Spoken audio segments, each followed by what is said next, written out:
De nos jours au Mali, le défi principal vit la forme de la crise multidimensionnelle.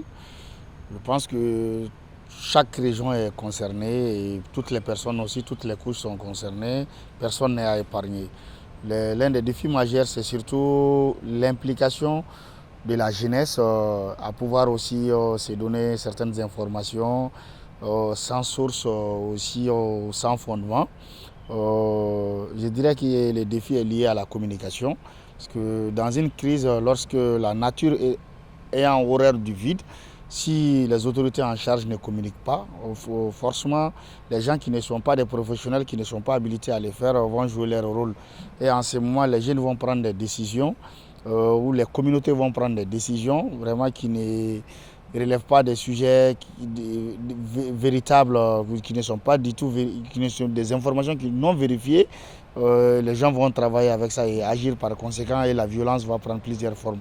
Donc moi je pense que vu qu'il y a la migration de cette crise-là, aujourd'hui du côté de Kidal, de la région de Kidal jusqu'à la région de Mopti, et pourquoi pas demain la région de Bamako et puis la région de Kidal, qui connaît déjà d'autres formes de violence. Donc tout ça là, c'est un défi énorme pour n'importe quel Malien ayant vraiment une bonne analyse de la situation, doit penser qu'il a son rôle à jouer par rapport à ça.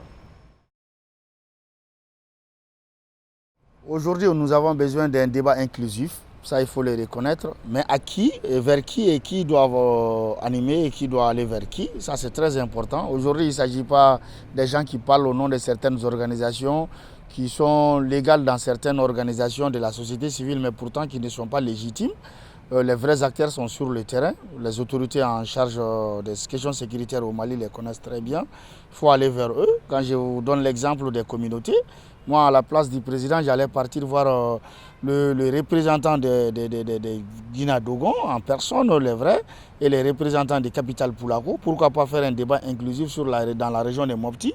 Un vrai jeune Dogon ne peut pas s'en empêcher, vu la culture malienne, de dire non à un vieux Peul. Un jeune Peul non plus ne peut pas dire non à un vieux Dogon.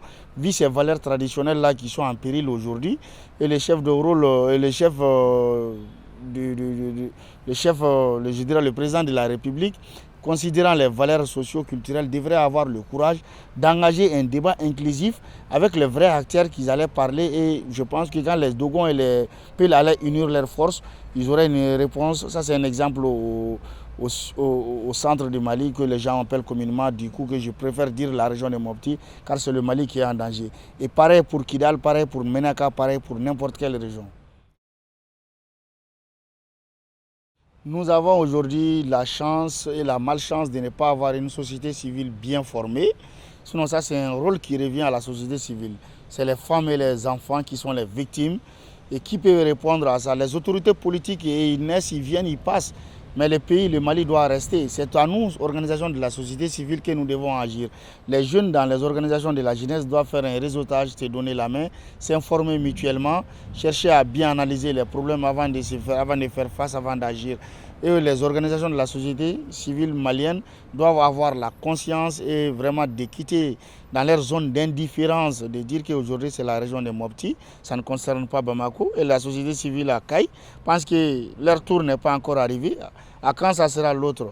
Donc soit nous acceptons tous de vivre ensemble comme des frères et des sœurs, ou nous allons tous mourir comme des idiots. Et on ne le souhaite pas. Que Dieu nous en préserve.